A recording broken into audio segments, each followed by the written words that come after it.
Eh bien, bonjour à tous. Merci d'être venus assister à la présentation de la Power Earth Foundation et du solaire territorial. On commence par vous présenter un fonds de dotation, donc la Power Earth Foundation, qui a été créée à l'initiative de Power Group en 2023 sur un constat qui est assez simple, on est la dernière génération à pouvoir agir sur la transition énergétique et sur ses conséquences. La prise de conscience, c'est qu'il faut accélérer la transition énergétique et que l'écosystème nous semblait quand même assez peu favorable. Et donc, notre objectif, c'est de financer et d'initier toutes les bonnes initiatives en faveur de la transition énergétique. Power Group, aujourd'hui, regroupe 4 entités. Domos, qui est un acteur distributeur de solutions photovoltaïques qui s'adresse aux professionnels plutôt sur le segment de marché résidentiel. Eclore, donc, qui est un acteur historique du solaire photovoltaïque, de la distribution, qui est basé à Niort et qui agit sur 2 segments de marché aussi, résidentiel et puis professionnel. PowerDeal, qui est une entité qui est en Belgique, qui est distributeur depuis 2010 aussi de solutions photovoltaïques, et Power Connect, qui est l'entité initiale que vous avez tous connue sous le nom KDI Solar à l'époque. Donc, je passe rapidement. Donc, on a créé la fondation avec notre président Jean-Christophe Vigourou, Théophane Delalloy, qui nous a rejoint à peu près à la même époque, Benoît Péché, qui est un fidèle parmi les fidèles de l'équipe Power Group, Olivier Muru, qui est notre responsable marketing au niveau du groupe, et Madame Bouchard, qui est rédactrice pour La Tribune, qui nous a épaulés pendant cette période. Alors, à qui on s'adresse ? Eh bien, on s'adresse aux entreprises, à nos partenaires, parce qu'on a besoin d'eux pour accélérer cette transition énergétique. On s'adresse aussi, évidemment, aux politiques et aux pouvoirs publics qui ont un grand pouvoir. Et souvent, on essaye de leur rappeler que sans eux, on ne peut pas faire grand-chose. Sans un cadre favorable, on le verra un peu plus tard avec la présentation de David sur le solaire territorial, eh bien, on est bien coincé. Donc, il faut qu'ils se souviennent qu'un grand pouvoir impose de grandes responsabilités. L'opinion publique, parce qu'on est une filière qui a été quand même assez malmenée sur les 15 dernières années, et avec beaucoup de désinformation, beaucoup de lobbies quand même assez puissants qui ont été Colle bien. D'accord. Qui ont été un peu néfastes. Les médias également, qui sont souvent mal informés ou qui tirent des informations ou des conclusions un peu hâtives sur une filière qui connaissent un peu mal. Et puis les leaders d'opinion, parce qu'on a bien besoin d'eux aussi pour convaincre le plus grand nombre. Donc nos sujets, c'est ce que je vous disais. Donc on a organisé des réunions d'information et on a organisé Je passe un petit peu rapidement parce qu'on a 2 présentations. Tac. Voilà. On a organisé un événement en 2024, au mois de mars, qui était dédié à la transition énergétique, dans lequel on avait des conférences avec énormément d'acteurs influents sur le métier. Parmi les plus connus, vous avez Bertrand Piccard, par exemple, qui est venu partager ses actions avec Solar Impulse et puis avec sa fondation. Donc on aurait bien besoin de quelques Bertrand Piccard de plus dans la profession pour pouvoir accélérer cette dernière. Donc le Power Summit a été plutôt un franc succès en 2024 pour sa première édition. Bénéficié de vents assez favorables au niveau politique, au niveau de l'opinion publique justement. Donc 5500 visiteurs. On a réitéré juin 2024 avec le Bordeaux Solar Summit, toujours en partenariat avec la Tribune. Et donc, on peut annoncer aujourd'hui que le Power Earth Summit à Paris en 2025 n'aura pas lieu. Pour une raison assez évidente, c'est qu'avec les vents contraires que la profession rencontre, on va éviter de brûler de l'énergie et de brûler de l'argent sur quelque chose qui aurait finalement assez peu, on va dire, d'effet et assez peu d'écoute au niveau de nos dirigeants. Et on va se concentrer par contre sur un événement en région, le Bordeaux Solar Summit, où on a des politiques locales et des élus locaux qui sont très favorables et très intéressés pour acquérir de la richesse sur les énergies renouvelables sur leur territoire. Donc on a eu la chance d'avoir en guest star Barack Obama, qu'on a eu le plaisir d'accueillir pendant une conférence d'une bonne heure avec Henri Landès, notre conférencier, qui l'a interviewé sur comment il envisageait, quelle était sa vision à moyen long terme sur la transition énergétique au niveau global, sur ce qu'il avait mis en place pendant son mandat. Donc on a des figures connues de l'entreprise qui sont là-haut, en haut à gauche. Donc Benoît Péché, ce que je vous disais, fidèle parmi les fidèles de l'entreprise. Et Marc Janin, notre directeur général, mon copain de jeu du début, associé de la première heure, donc qui œuvre pour tous les installateurs professionnels dans le solaire photovoltaïque en France, avec l'entreprise Power Connect qui est là-bas. La première action qu'on a menée était de financer des chaires dans des écoles d'ingénieurs, parce qu'on a quand même une problématique dans nos métiers, qui est le recours, l'accès au talent. C'est une filière qui est assez nouvelle, et donc on a eu besoin d'avoir une espèce d'écosystème favorable à avoir un vivier de talent. Et donc on a commencé avec une école d'ingénieurs à Montpellier qui s'appelle l'EPF, donc qui a 7 ou 8 campus répartis sur le territoire national. Et donc cette première promotion, on a eu le plaisir de la visiter la fin d'année dernière pour l'inauguration de leur laboratoire. C'est des gens qui travaillent sur la régulation, l'optimisation de l'autoconsommation, donc qui ont mis en place des démonstrateurs. Et donc on a déjà vu, on emploie dans les équipes Power Group des gens qui sortent de cette école. Et on est quand même très content de réussir à leur donner le vernis de formation nécessaire pour qu'ils arrivent sur le marché du travail avec les dernières informations technologiques. Donc, voilà, donc le PF de Montpellier, ce que je vous disais. Le Greta Bretagne aussi, donc pour les formations qualifiantes pour les personnes qui sont en reconversion. Donc on soutient l'innovation parce qu'avec le Hub Institute, on avait fait un concours d'innovation avec des startups qui venaient avec des éléments divers et variés. C'était des gens, par exemple, qui installaient des panneaux solaires sur des rails en zone d'activité. C'est en brise son ou en brise vue. Vous aviez des gens qui s'intéressaient au recyclage, parce que c'est un sujet qui revient souvent sur la table, le recyclage de cette chaîne de valeur. Il faut savoir qu'un panneau solaire est recyclable quasiment à 99%.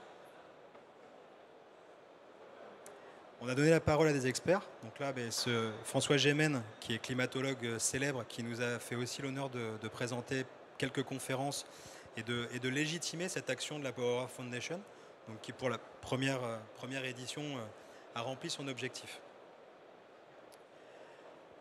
On remercie rapidement les partenaires, mais vous aurez l'occasion. Donc le site de la fondation s'appelle power, POWR, sans le e.earth. Je vous laisserai regarder par vous-même, on n'est pas là pour faire ça. Et donc, une des phrases que je vous laisse lire et réfléchir à cette dernière, qui nous a vraiment tous galvanisés dans la profession, c'est qu'on doit passer d'une économie de quantité à une économie de qualité. Et c'est un levier qu'on travaille depuis maintenant une dizaine d'années dans l'entreprise et qu'on véhicule, je pense, la qualité de la relation, la qualité des produits, parce que effectivement, on a quand même une responsabilité vis-à-vis de nos clients à ce niveau-là. Et la qualité de la communication aussi. On essaye de communiquer de façon bienveillante. Je pense que c'est un des mots aussi fondateurs de notre esprit d'entreprise. La bienveillance vis-à-vis de nos clients, vis-à-vis de nos collaborateurs, vis-à-vis du client. Donc rejoignez-nous sur le site, effectivement, en particulier entreprise. Toutes les bonnes initiatives sont les bienvenues. Les contacts presse, assez basa, mais c'est pareil, encore une fois, n'hésitez pas à aller parcourir le site web, il est plutôt bien fait, sans prétention, il est juste informatif. Et le sujet du moment qui nous anime, je vais passer la parole à David Leroy, qui est un copain de jeu aussi de longue date dans le solaire photovoltaïque. Un petit groupe d'entreprises, on a décidé de prendre le taureau par les cornes, parce qu'on a mal goûté le fait d'avoir été mis sur un piédestal il y a à peu près un an, et d'être aujourd'hui presque brûlé en place de grève, donc pour des raisons qui sont assez floues. Et donc on a décidé de porter haut et fort la voix du marché et de nos copains installateurs. Donc l'objectif, c'était de vous présenter un peu plus en détail qui nous sommes au niveau du solaire territorial et quelles sont nos actions qui ont déjà pu être faites et nos actions à venir. Donc, dans notre mission, en fait, on s'est regroupé, je pense que la première réunion, c'était en septembre l'année dernière. On voyait, je pense, un peu déjà les vents contraires arriver sur notre profession, à savoir qu'on est aujourd'hui essentiellement des acteurs, nous, de la moyenne puissance, qui œuvront sur de la toiture, de l'ombrière, du petit sol ou du petit agri PV. Donc clairement, on est en plein cœur du S21. Et on se disait, mais on n'est pas visible. On est peut-être mauvais communicant également pour défendre l'intérêt de nos projets.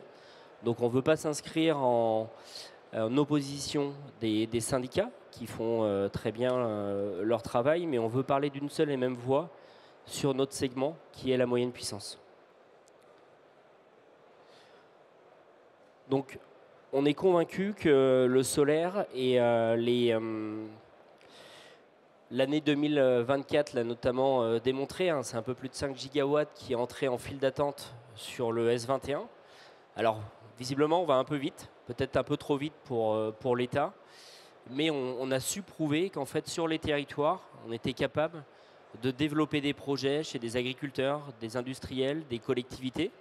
Ils font face à des obligations, hein, pour certains réglementaires, mais c'est aussi une diversification de financement et de revenus. Je pense notamment au monde agricole qui a su se moderniser en partie grâce au solaire et qui souhaite continuer à pouvoir le faire pour développer ces outils de production. Donc nous, on a un combat, c'est la souveraineté énergétique, mais elle vient aussi se complémenter avec la souveraineté alimentaire quand on parle des enjeux agricoles.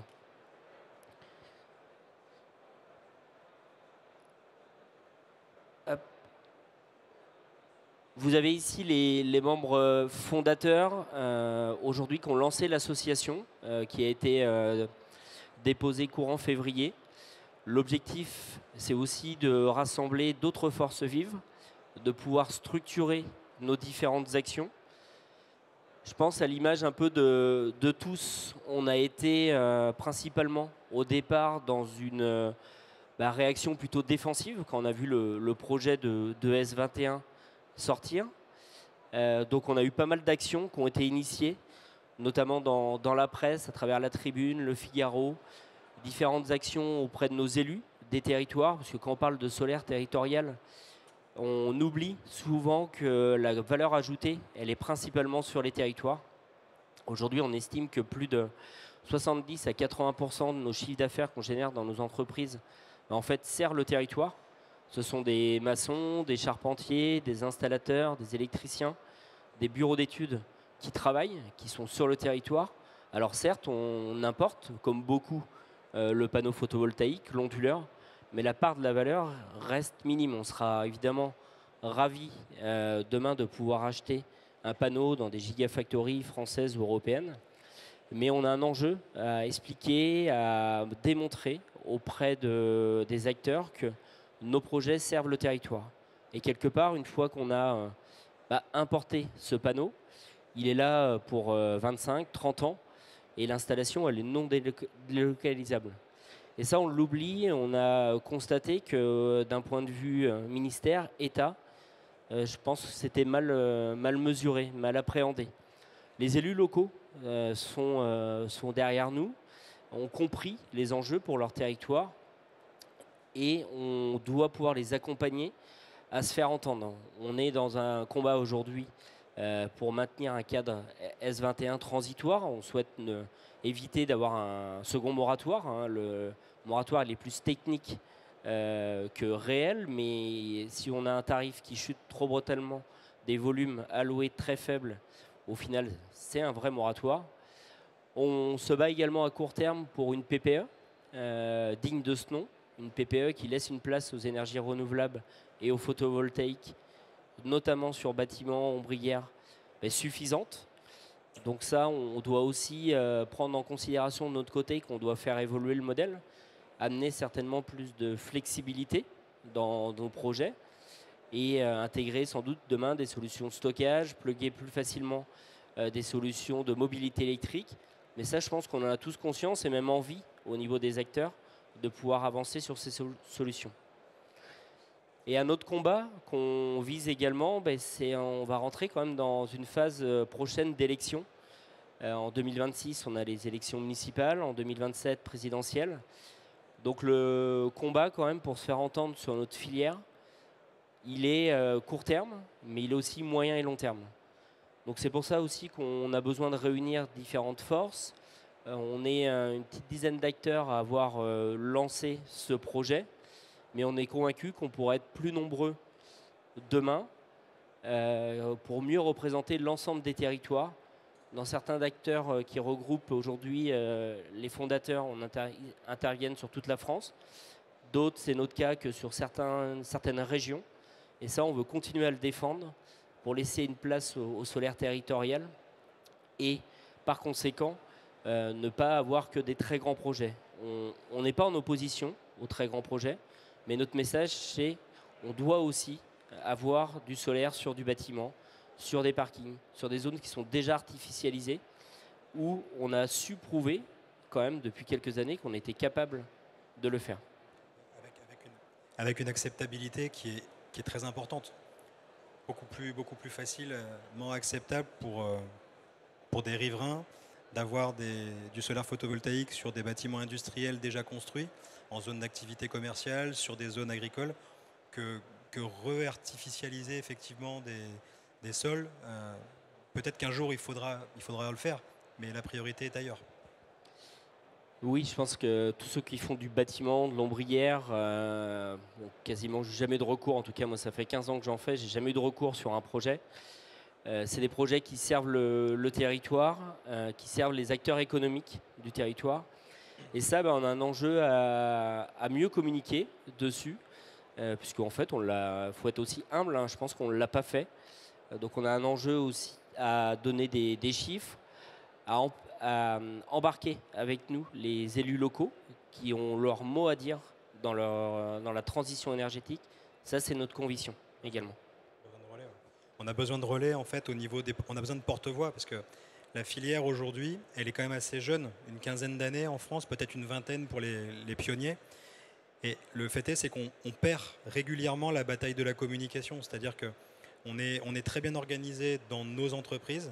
Par contre, de là à avoir une filière qui a su s'organiser pour avoir un son de cloche, une voix, avec beaucoup de portée, on se rend compte qu'aujourd'hui c'est compliqué.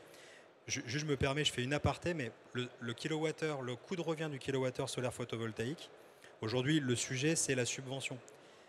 On explique à tout le monde que le solaire photovoltaïque coûte énormément aux contribuables. C'est faux.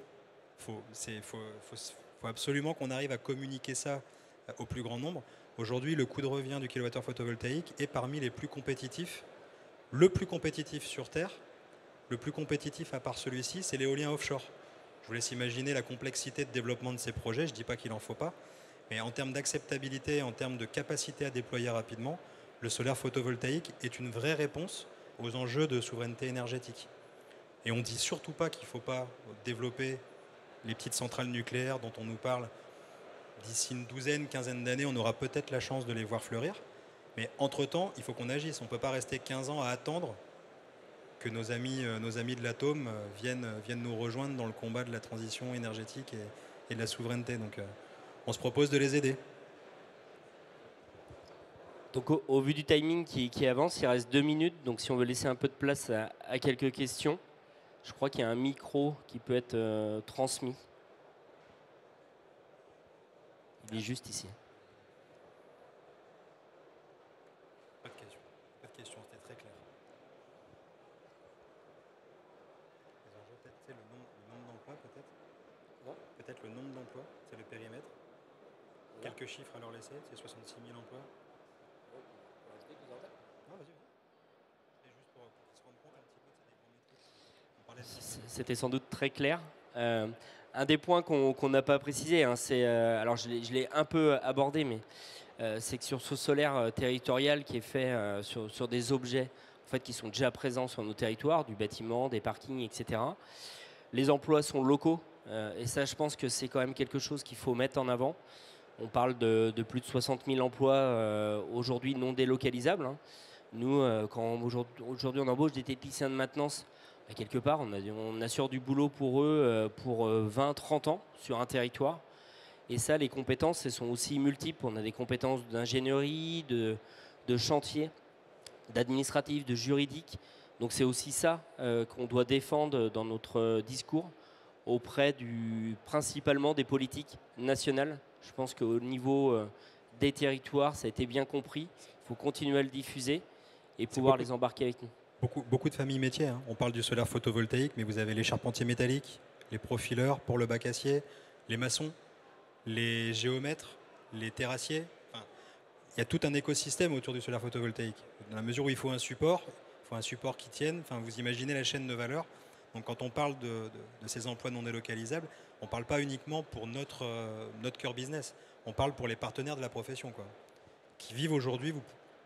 Serait intéressant de les entendre, avec la FFB qui est montée au créneau également, mais quand même beaucoup de charpentiers métalliques aujourd'hui qui ont tenu le coup au moment du boom, du crash, on va dire, des constructions neuves de bâtiments, grâce à ces projets de bâtiments solaires photovoltaïques.